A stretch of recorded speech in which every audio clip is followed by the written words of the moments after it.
Quarta-feira, dia 6 de agosto de 2025. Sejam todos muito bem-vindos, meus amigos, a mais um vídeo do canal Terra Brasilis News. Espero encontrar a todos muito bem, prontos para me ouvir. Eu estou ficando maluco com tantas notícias e vocês também, evidentemente. Então vamos tentar trazer muitos assuntos dentro de um único vídeo. Por quê? Muitas coisas estão acontecendo, muito embora a imprensa não traga tudo para nós. Muito pelo contrário. Inclusive, um dos assuntos vai explicar por que a imprensa esconde. Mas eu quero começar dizendo que aquele ministro voltou atrás e autorizou a visita dos filhos, netos e cunhadas de Jair Messias Bolsonaro, que está em prisão domiciliar. Tá? A pressão certamente está gigante contra ele. Quanto a isto, ninguém tem dúvidas. E todos nós esperando um pacotão que deve estar chegando lá da terra do tio Sam. Eu, como estou gravando esse vídeo às 16 horas e 15 minutos, até esse exato momento não tem novidade alguma. Mas por hora o que sabemos é que, segundo o despacho dado pelo relator, ou seja, o ministro sancionado, a permissão a Jair Bolsonaro é limitada a parentes diretos, com identificação prévia e registro de entrada e saída dos visitantes. Aquele ministro manteve aí proibido o recebimento de aliados políticos, jornalistas, influenciadores ou qualquer pessoa sem relação familiar direta. Ou seja, ele quer calar Jair Messias Bolsonaro. Não quer que a imprensa divulgue nada, que os políticos aliados muito menos, e, por tabela, todos nós, influenciadores, também.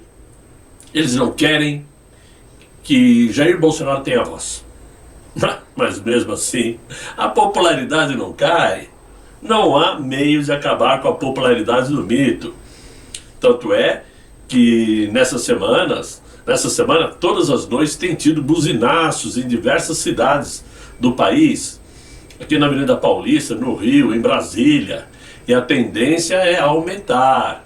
A população parece que está descobrindo uma maneira de se manifestar por conta própria, e esse é o principal ponto. Agora, coincidentemente ou não, essa decisão do ministro sancionado em permitir visitas a Jair Bolsonaro veio depois que a Transparência Internacional classificou como preocupante a prisão do nosso ainda presidente Bolsonaro. Essa organização é referência global no combate à corrupção e na defesa do Estado de Direito, e por isso levantou questionamentos sobre os possíveis impactos institucionais e jurídicos desta prisão de Jair Bolsonaro. A entidade também destacou a necessidade de transparência, proporcionalidade e respeito ao devido processo legal. Ora, é claro que eles já sabem que o devido processo legal não aconteceu em momento algum desde o dia que o Supremo Tribunal Federal resolveu atazanar a vida do então presidente Jair Bolsonaro até o dia de hoje. Principalmente nesses últimos 6 anos, com o tal inquérito do fim do mundo. A estabilidade democrática depende da separação de poderes e da confiança da população na imparcialidade das instituições, diz a Transparência Internacional. É fundamental que qualquer decisão envolvendo figuras públicas relevantes seja adotada dentro dos marcos do devido processo legal, com ampla publicidade e fundamentação jurídica clara, afirma o documento. É tudo que não aconteceu até agora. É tudo que aquele ministro deixou de fazer. E no vídeo de ontem, quando comentamos sobre a nova documentação que saiu sobre a Vaza Toga, ficou muito claro como agiu aquele ministro nesse período todo. Agora, a manifestação da Transparência Internacional é mais um sinal do crescente interesse e vigilância da comunidade internacional sobre a crise institucional no Brasil, Principalmente agora que o mundo todo já sabe quem é aquele ministro. Principalmente o ministro sancionado pela Lei Magnitsky. E isso eu quero dizer que é uma vergonha para eles. E como costuma dizer Boris Casoy, é uma vergonha. Imagina uma pessoa com todo o status de poderoso, de ministro supremo, que faz e acontece, saber que pelas costas todo mundo aponta o dedo para ele. Isto não tem como ser aliviado. Muito pelo contrário. Agora, especialistas em direito internacional alertam que a prisão de Jair Bolsonaro, em circunstâncias aí controversas, na visão deles, para nós não é controvérsia, para nós é perseguição mesmo. Mas, segundo eles, pode afetar a imagem do Brasil no cenário global. Já afetou a imagem do Brasil. O Brasil hoje já é um pária internacional para nossa infelicidade, que sabemos quão maravilhoso é esse país. Como o Brasil é lindo, com uma riqueza de dar inveja. Mas, agora, causa espanto porque justamente o Brasil, diante de potências políticas, potências comerciais, acaba sendo colocado em segundo plano, mesmo sendo um país pujante, né? Por isso estão colocando aí sanções contra nós, por isso nós estamos sendo tarifados por conta da política, não por conta da nação. Mas, para mostrar que a coisa não está bem para aquele ministro e para mostrar o porquê que ele é tão odiado, hoje o advogado de Daniel Silveira acusou aquele ministro de negligência médica e tortura institucionalizada. Matéria de jornal. Paulo Faria afirmou que o ministro do Supremo estaria deliberadamente impedindo tratamento médico adequado para o ex-deputado Daniel Silveira, já que a própria Procuradoria-Geral da República já havia recomendado uma prisão domiciliar humanitária a ele. O clima atingiu nessa semana seu ponto mais crítico e Paulo Faria acusou diretamente aquele ministro de promover atos de tortura, humilhação e risco iminente de morte ao manter seu cliente preso em condições consideradas desumanas. A denúncia corre após aquele ministro negar um novo pedido de prisão. E o que foi solicitado anteriormente também, e o ministro Fux negou. Ou seja, eles eles precisam colocar Daniel Silveira dentro de casa em condições de receber tratamento médico adequado. Fux negou, deu a desculpa que não pode mudar uma decisão de plenário feita pelo relator, e o próprio relator agora também negou, mesmo sabendo das dificuldades físicas de Daniel Silveira, da situação de saúde precária no momento. Claro que diante desse agravamento do estado de saúde de Daniel Silveira, que segundo a defesa sofre de febre alta ininterrupta. É uma coisa preocupante. Febre 24 horas por dia não é coisa boa, né? Além do mais, segundo aí a informação do Paulo Faria, desde sexta-feira ele não está sendo medicado adequadamente, não está fazendo uso de anticoagulante, e até porque ele foi operado recentemente, e as imagens que foram colocadas aí ao público mostram sua perna totalmente roxa, inchada, né? E ele ainda por cima não recebe cuidados médicos necessários. Então Paulo Faria disse o seguinte: quero denunciar aquele ministro que está querendo acabar com a vida de Daniel Silveira.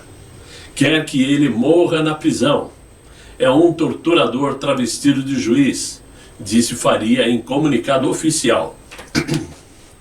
A Secretaria de Administração Penitenciária já informou oficialmente que não possui a mínima condição, a mínima estrutura para prover os cuidados necessários ao ex-parlamentar.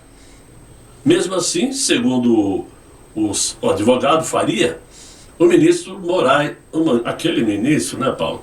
Aquele ministro determinou que Daniel seja conduzido 2 vezes ao dia, uma vez pela manhã e outra pela tarde, em longos deslocamentos de mais de 85 quilômetros entre Magé e Petrópolis, para realizar fisioterapia. Meus amigos, parem para pensar. Você vai de manhã, 85 quilômetros para ir, outros 85 para voltar. À tarde novamente. Isso é uma coisa absurda. Não faz o mínimo sentido, principalmente para quem está doente e tem que ficar sentado em um carro, que segundo o próprio advogado de Daniel Silveira, Paulo Faria, diz que é um carro simples, um carro comum. Para uma pessoa do tamanho do Daniel Silveira, vocês imaginem.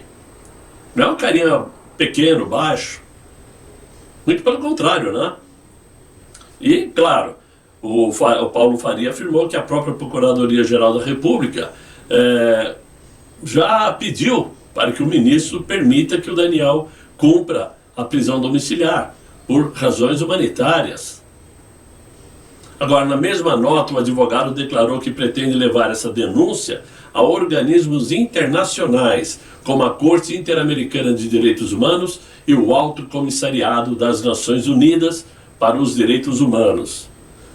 Claro que isso só vai ajudar a aumentar a péssima imagem daquele ministro. O azar vai ser dele. Não há como negar que a situação só tende a piorar. Até porque o Paulo Faria disse que vai denunciar ao mundo esse torturador, palavras dele. Daniel está sendo mantido preso sem atendimento em condições que violam tratados internacionais de direitos humanos, ratificados pelo Brasil. Com aí os desdobramentos dessa situação, principalmente depois que aquele ministro recebeu a sanção com a Lei Magnitsky, né, aumenta a pressão externa sobre esse tema, sobre esse assunto, principalmente com a questão da liberdade de expressão, censura, a censura judicial, violações de direitos humanos. E nessa situação a vida de Daniel Silveira corre perigo, e a situação pode escalar para uma crise diplomática e institucional, caso se confirme qualquer agravamento ou até mesmo um óbito de Daniel Silveira, é o que diz o advogado. É muito preocupante a situação, perigosa. Já tivemos presos mortos que não tiveram chance de atendimento, como o Clezão, por exemplo. Então parece que o ministro está brincando com coisa séria. Mas, para mostrar que nós estamos vivendo em uma situação dramática no Brasil, e uma situação política suja, diga-se de passagem, hoje pela manhã o ex-funcionário do Departamento de Estado norte-americano de Donald Trump prestou um depoimento explosivo, né, lá na CREDEM, que é a Comissão de Relações Exteriores, né, e acusou os Estados Unidos de interferência nos pleitos brasileiros de 2022, além de financiamento à prática de censura por jornalistas e rede de televisão. Mike Pence revelou detalhes sobre a atuação da USAID, envolvendo o TSE, né, o uso da imprensa e o suposto papel da CIA nos pleitos de 2022 sob a administração de Joe Biden, que interferiu diretamente nos pleitos aqui no Brasil, com financiamento de ações de censura e apoio a instituições brasileiras ligadas ao combate de desinformação. Desinformação não sei de quê, mas realmente foi o nome que eles receberam. O Mike Pence atuou na USAID e trouxe documentos e declarações que colocam em xeque a neutralidade da atuação americana no Brasil durante aquele período, né? E que acabou trazendo de volta para a presidência da República o Inácio. Mike Pence disse que a USAID, por exemplo, enviou 29 milhões e 200 mil dólares ao Brasil em 2022 e parte desses recursos teria sido direcionada ao Tribunal Superior Eleitoral e também a iniciativas relacionadas à comunicação e combate à desinformação, muitas das quais operaram em parceria com veículos da grande imprensa. Embora parcerias entre Tribunal Superior Eleitoral e entidades internacionais para eventos sobre desinformação, desinformação global, né? Diga-se de passagem, não é só no Brasil, muito embora sejam públicas, Mike Benz afirmou que os bastidores mostram uma estrutura de influência política que precisa ser investigada. De acordo com o ex-assessor, esses recursos podem ter impactado diretamente a narrativa eleitoral e a liberdade de expressão no país. A denúncia mais grave foi feita de forma direta. O Partido Democrata americano teria usado uma instituição de fachada para permitir que a CIA interferisse nos pleitos brasileiros, sob o pretexto de proteger a democracia. Para Mike Benz, o objetivo real era favorecer candidaturas alinhadas à esquerda e neutralizar Jair Messias Bolsonaro, que disputava a reeleição. A estrutura montada, segundo ele, fez parecer que se tratava aí de cooperação democrática, quando na verdade era um projeto de manipulação política. A CIA operou de dentro do Brasil, o que é mais grave, por meio de ONGs e acordos com instituições locais, declarou Mike Benz. É como se a Polícia Federal fosse aos Estados Unidos e começasse a fazer busca e apreensão por conta própria por lá. É mais ou menos isso. Então foi camuflado esse papel da CIA. Outro ponto destacado por ele foi a criação de uma rede de verificadores de fatos, que, segundo ele, atuava com o apoio direto do TSE e usava algoritmos para suprimir conteúdos favoráveis a Jair Bolsonaro e à oposição. Ele afirmou que os grandes grupos de mídia como Rede Globo, G1 e a imprensa jornalística teriam sido beneficiados por essa rede de censura. O alinhamento editorial da imprensa era usado como peça estratégica para moldar a opinião pública durante a campanha. Quanto a isso, não resta a menor dúvida, nós cansamos de ver como a imprensa estava trabalhando e está trabalhando até hoje para derrubar a imagem de Jair Bolsonaro. Aqueles debates que foram feitos na Rede Globo de forma horrorosa, vergonhosa, pelo tal William Bonner, né? Tudo isso ficou muito claro agora.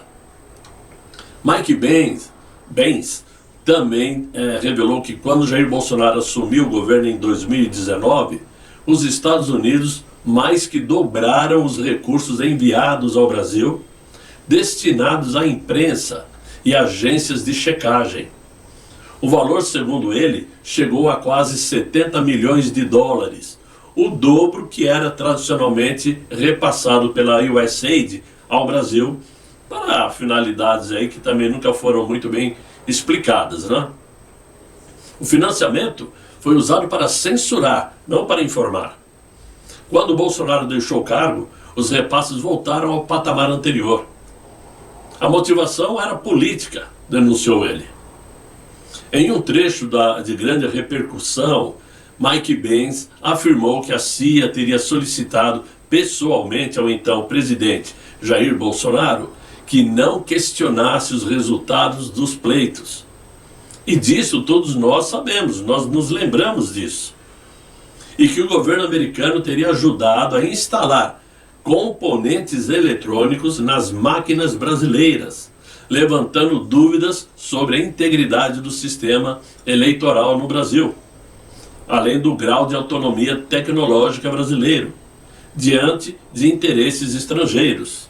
E essa é uma das acusações mais graves que ele passou. O depoimento de Mike Benz repercutiu imediatamente nas redes sociais e entre parlamentares.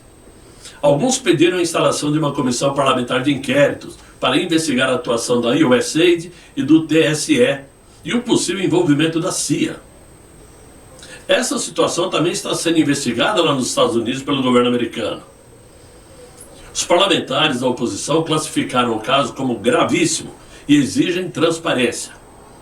E esse depoimento aí do Mike Pence pode abrir uma nova fase de investigação sobre interferência internacional no processo político brasileiro. Caso as acusações se confirmem, o escândalo poderá gerar consequências diplomáticas, judiciais e institucionais, tanto no Brasil quanto nos Estados Unidos. A Comissão de Relações Exteriores da Câmara dos Deputados deverá reunir os documentos apresentados por Mike Pence e ouvir representantes do TSE e da USAID nas próximas semanas. Claro que, em se tratando de investigação onde as instituições brasileiras estão todas alinhadas ao Inácio e ao Supremo, dificilmente seguirão adiante aqui no Brasil. Mas nunca sabemos, ou nunca poderemos saber, se no futuro, se daqui a pouquinho, não entra novamente um novo presidente de direita, ou quem sabe o próprio Jair Bolsonaro. O jogo ainda está sendo jogado, nós não sabemos o resultado final. Não podemos descartar possibilidade nenhuma. Mas, como tudo pode piorar, saiu uma matéria muito importante dizendo que o setor financeiro brasileiro está em estado de alerta com uma possível aplicação da seção 301 dos Estados Unidos.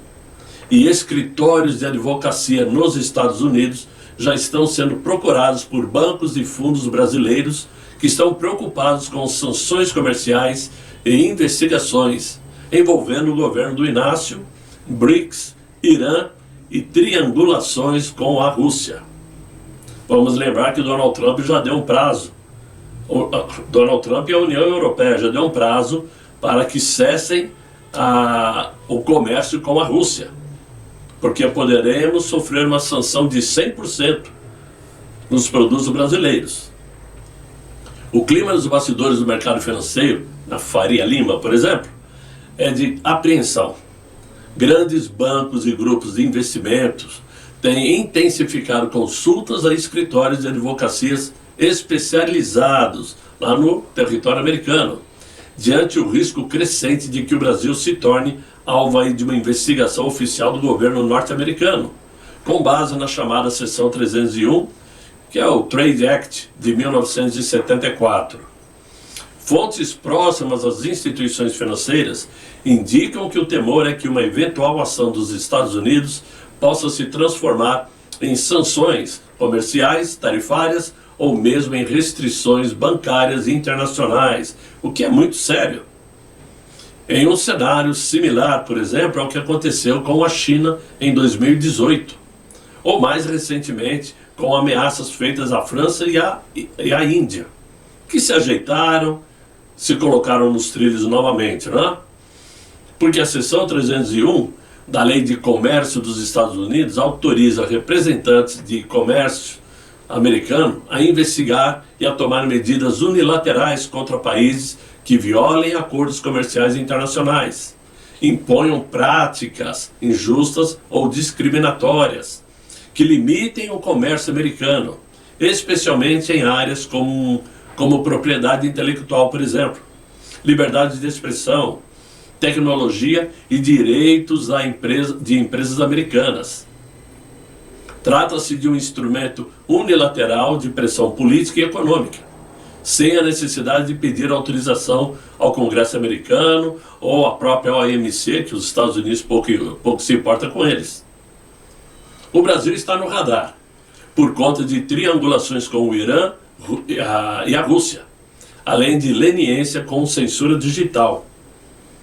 De acordo com fontes diplomáticas e empresariais em Washington, o Brasil pode estar no centro de uma nova rodada de investigações, especialmente após o estreitamento de laços do governo do Inácio com o Irã. Nós vimos aí recentemente o Inácio praticamente desejando laços de amor com o Hamas, com o Hezbollah, e isso tudo está sendo visto pelo governo americano. Outro ponto sensível diz respeito à crescente repressão à liberdade de expressão no Brasil. E esse é o ponto mais forte, né? Aliás, o Donald Trump hoje mandou outra mensagem para Donald Trump, para Jair Bolsonaro, dizendo para Jair Bolsonaro aguentar firme, que eles estão de olho. Né? Ou seja, não ficou aí somente na Lei Magnitsky daquele ministro, não. Parlamentares republicanos já criticaram a atuação do Supremo Tribunal Brasileiro, especialmente daquele ministro sancionado, né, por medidas de censura digital, perseguição a opositores políticos, bloqueio de redes sociais, etc. e tal. Segundo executivos consultados por veículos de imprensa financeira, o maior receio é que operações internas entre o governo brasileiro e bancos, contratos de publicidade estatal, acordos de leniência, além de movimentações financeiras ligadas a Petrobras e BNDES, passem a ser investigados sob suspeita de lavagem de dinheiro, financiamento ilícito ou violação de normas internacionais. Se forem por esse caminho, o Brasil está ferrado. Nós sabemos que é por ali que o dinheiro escoa. O BNDES na mão do mercadante é uma porta aberta para desvio de dinheiro para países aí com ditaduras. Nós sabemos disso, isso não é novidade. Por conta disso, os bancos brasileiros já iniciaram aí processos de blindagem jurídica e contratam advogados internacionais especializados em sanções americanas para tomarem conhecimento sobre os riscos de bloqueio de ativos, proibição de contratos com empresas dos Estados Unidos e exposição a penalidades similares às aplicadas a bancos chineses, venezuelanos e iranianos. E caso os Estados Unidos formalizem a abertura de uma investigação com base nessa seção 301, os desdobramentos podem incluir mais tarifas sobre exportações brasileiras, proibição de contratos com empresas públicas brasileiras, congelamento de ativos de autoridades empresariais, né? Todas ligadas a um esquema político de censura, restrição, transações com o sistema financeiro internacional, etc, etc e tal. Esta história já vem sendo cantada há um bom tempo. Não é por falta de aviso que o Brasil vai cair nesta. Porque se cair, se deixar a coisa acontecer, é porque o Inácio realmente quer que isto ocorra. Quem sabe ele não está desejando que o Brasil seja cortado do sistema SWIFT para se alinhar ao sistema chinês e poder comercializar com moeda chinesa. Aí ele teria a desculpa certa para dizer que não estaria usando mais o dólar. Ah, fomos sancionados, agora não teve jeito, né? Agora sou obrigado a recorrer ao sistema chinês. Para isso, eles já deixaram o Banco Marca aqui,